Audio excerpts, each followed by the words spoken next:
Hello everyone, welcome back. A lot of people have asked me about the ways in which we can prepare for the UGC NET examination. So I will be dividing this video into four distinct segments. The first is when to prepare, the second is how to prepare, the third are basic steps you must take, and the fourth is how to tackle MCQs in general. So let's start with the first topic, which is when to prepare, right? So if you think about it, you are allowed to appear for the UGC NET at a point where after you have qualified, from the day of your qualification, you have to have your master's degree certificate with you 2 years from that date. For example, if you qualify the UGC NET on 26th of June 2021, you have to have your master degree certificate with you by 26th of June 2023. Therefore, I always recommend it to people that you should always sit for the UGC NET after your first semester examinations are over. Most of us study in government or government funded institutes. Therefore, these institutes take up a lot of time to submit or give you your degree certificates. Therefore, if you sit for your UGC NET in your first semester and if you crack it, there remains a slight chance that your certificate will that your NET certificate will expire by the time you get your master's degree certificate. If you appear for it from the second semester onwards, there remains almost no chance that this could be the case. This almost happened with one of my friends, therefore I'm speaking from personal experience. And also, if you apply for it after you have finished your second semester or when you are close to finishing your second semester, you will also be at a little more advantageous position while you are applying. Next comes how to prepare, right? So this went when to prepare. That is, of course, if you are applying for it at your second semester master's degree examination, you have to start preparing almost 1 year ahead of time, right? So you have to start preparing from the moment you enter your master's degree. I would recommend not starting preparation a lot earlier, because most of it includes a lot of memorizing, and if you start preparing early, you will forget it by the time the examination comes. So when to prepare, you have to start 1 year before you want to apply. So ideally you have to start from the moment you start your master's degree. That will also give you 3 years of background information. Assuming you had done the bachelor's in the same subject, that will have given you 3 years of background information which you can use while you are preparing for your NET. So you have to start 1 year early. That is the when to prepare. Next is the how to prepare. Of course, you have to know the structure of the examination. It comes in 2 papers. Previously it used to come in 3 papers. Now it comes in 2 papers. All of it is MCQ. The first is a general paper which is common to everyone. Second is a subject paper which is specific to the subject for which you have applied. Now in this context, let me mention that there are several subjects for which if you apply, you can also apply for the post of assistant professors in associated subjects. UGC has a separate PDF for it. I will give the link to it down in the description. You can check it out, which details about which subjects are considered associate subjects for which other subjects. For example, if you have a NET in English, you will be allowed to appear for assistant professors in subjects like comparative literature, linguistics, English literature, literatures in English, etc, etc, etc. Right? There is a separate PDF for which I will give the link to which will be down in the description. Therefore, you have to understand that when you are preparing, you have to divide your preparation into 2 categories, paper 1 and paper 2. Now, when I appeared for my NET, which was in the years 2018, 19, and I also wanted to appear for the 2021, but 2020 and not the 2021, because of the pandemic I was not able to. However, when I applied, there were 9 chapters in the first paper. Now there are 10. Since when I first applied, it was the CBSE NET. Now it's the NTA NET.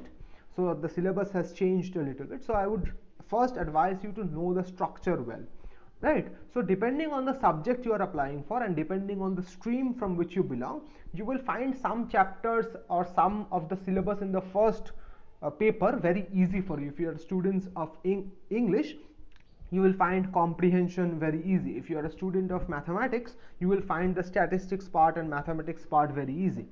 So you have to focus on your strengths and make sure that the 5 questions which come from the chapter of your strength, you secure the 5.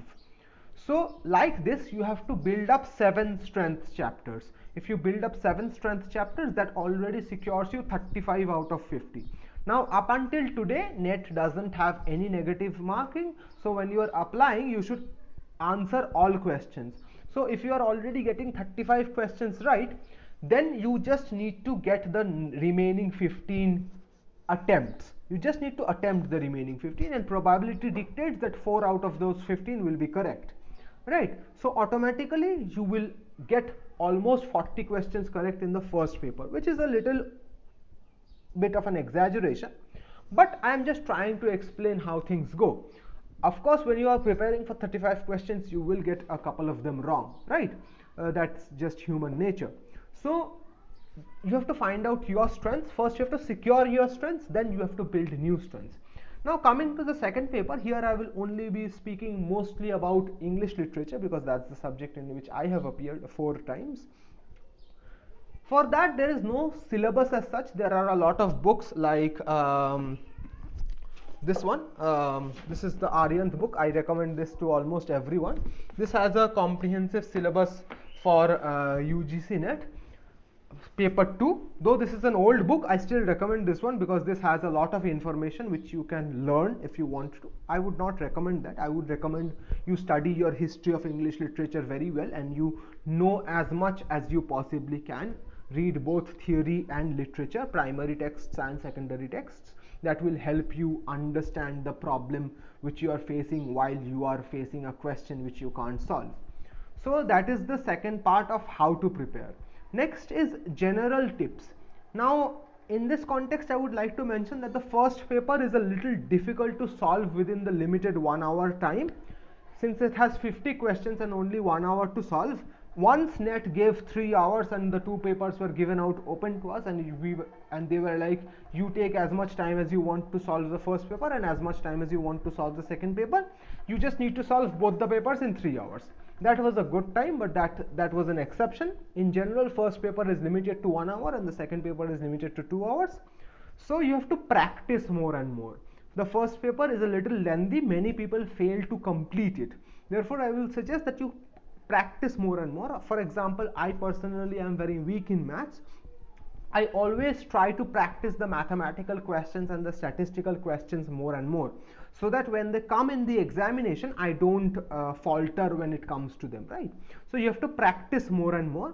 You have to keep in touch. It's not like you are applying for a NET once and you are like, the next NET is going to come 6 months later, so I will not practice for 4 months and then in the last 2 months I will catch up. That it really doesn't work like that. You have to set aside like 30 minutes per day for practicing. If you are into memorizing questions, you can make a list of MCQs, 1000, 5000, 10,000. You will never run out of MCQs if you buy these books. You can memorize as many as you want to, or none if you want to. I have not memorized any.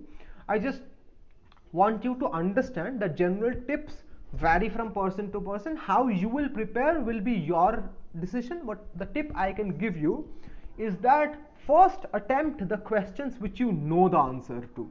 Right, first secure the questions which you are sure about, then go on to the others which you are not very sure about.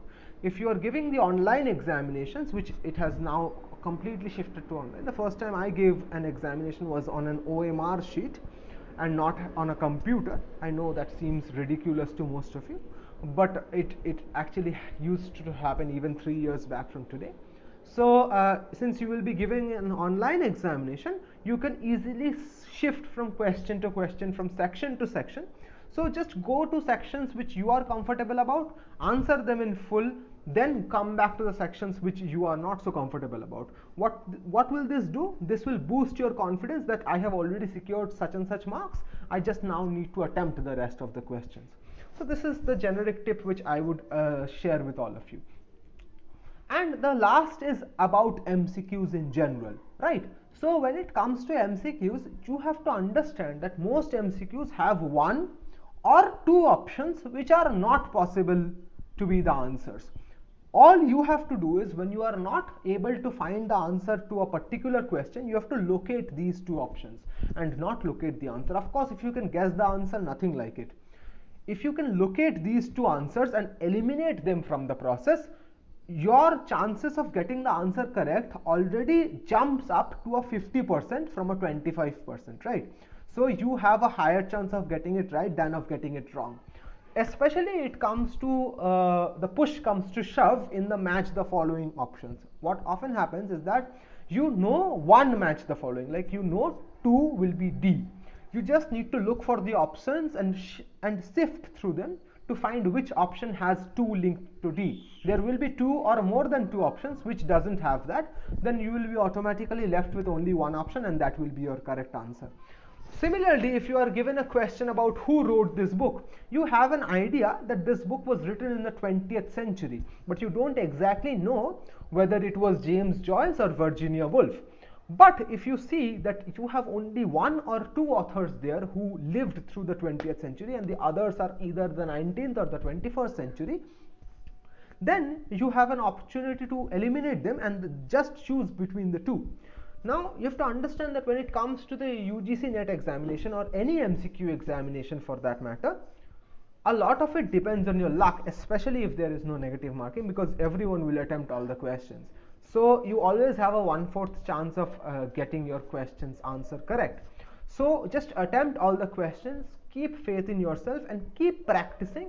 And always remember, these books, these study material, guidebooks, MCQ books, these are all relevant, but nothing can beat a stack full of books which you have read, right? Reading more primary texts and reading your history of English literature, practicing more and more mathematical problems, general aptitude, logical reasoning, things like these will always help you in your long run if you are applying for the UGC NET examination or for any examination which applies for a MCQ format. So that will be all for today. If you want me to talk on any other topic, any other examination, any other academic topic related to the humanities or English literature, let me know down in the comments and I will definitely try to do that. Till then, hasta la vista.